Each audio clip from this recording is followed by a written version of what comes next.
So it really is a tremendous honor to join you this evening as we celebrate New Jersey's outstanding 30 under 40 Black and Latino leaders.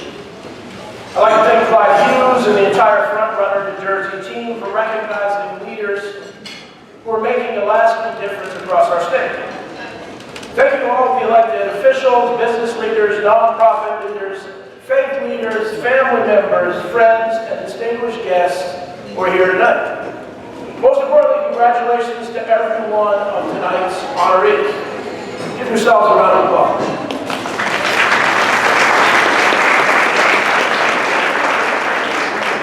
Now, tonight is about celebrating excellence.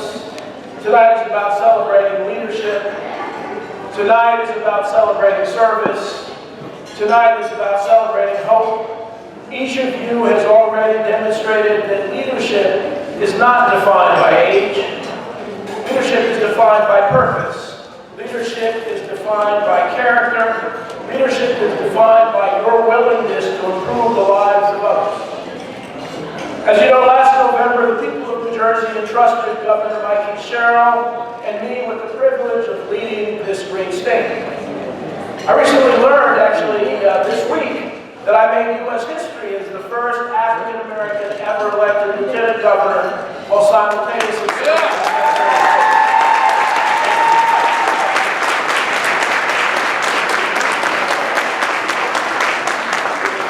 It's important to remember that history is never made for personal recognition. History is made so that new possibilities become available for others. Every day, I have the privilege of serving as New Jersey's chief election, chief planning, tourism, arts, history, business, faith, and volunteer officer. Every one of those responsibilities has one common purpose: to improve the quality of life for every resident of New Jersey. That mission guides every decision we make. One of our highest priorities is helping every New Jerseyan build a pathway to economic opportunity and personal fulfillment. That is why we're expanding the New Jersey Business Action Center to provide even greater support for businesses and entrepreneurs and communities across our state. The BAC, the BAC, serves as a trusted partner, helping businesses start, grow, expand, and create good-paying jobs in New Jersey. And I know many of you are entrepreneurs working on your own nonprofit and for-profit businesses. We also created the Jobs Action Center to connect job seekers with employers, workforce training, career coaching, and opportunities that lead to long-term success. Our goal is not simply to help people find a job. Our goal is to help people build meaningful careers that enable them to flourish. As the first active clergy elected to statewide office in New Jersey, I understand the power of the faith community. We therefore established the Faith and Action Center because we believe faith communities are among New Jersey's greatest untapped resources for serving our residents. Every day, thousands of congregations provide food, shelter, mentoring, counseling, education, and hope to people in need. The Faith Action Center is building partnerships that mobilize those faith communities to strengthen neighborhoods and improve lives across our state. Together, the Business Action Center, Job Action Center, and Faith Action Center represent a new model of collaboration between government, business, nonprofits, and faith communities. When we work together, there is no challenge that New Jersey cannot overcome. Together, we can create more jobs, stronger communities, greater opportunity, and a higher quality of life for every New Jersey resident. But government cannot accomplish that mission alone. Government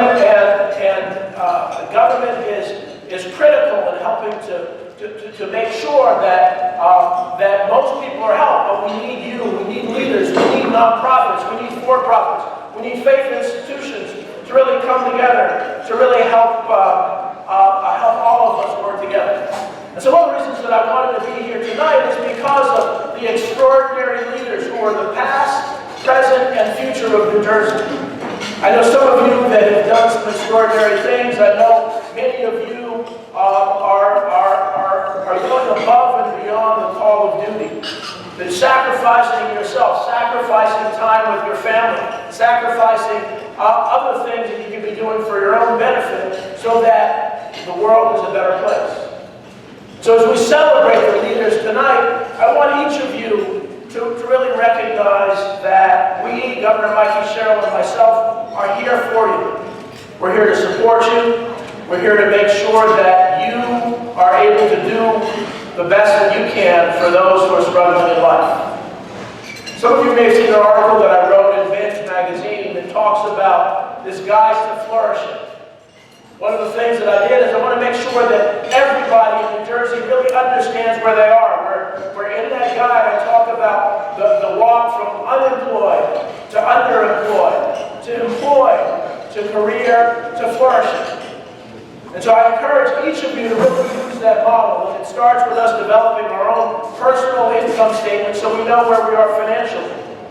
And it ends with something called the SPIRE framework. When I was president of Centenary University, we had the first Master's in Happiness Studies and PhD in Happiness Studies put together by a gentleman named Tal bin Shahar. Tal is a global leader in the study of happiness, well-being, and flourishing. And so many folks have a career, they can pay their bills, they like what they do, but they're struggling in life.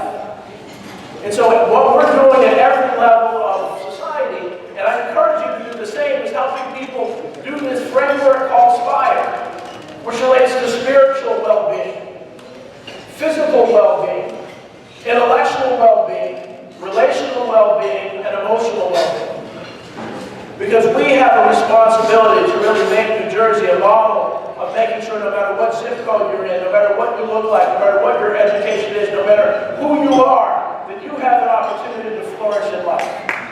Okay?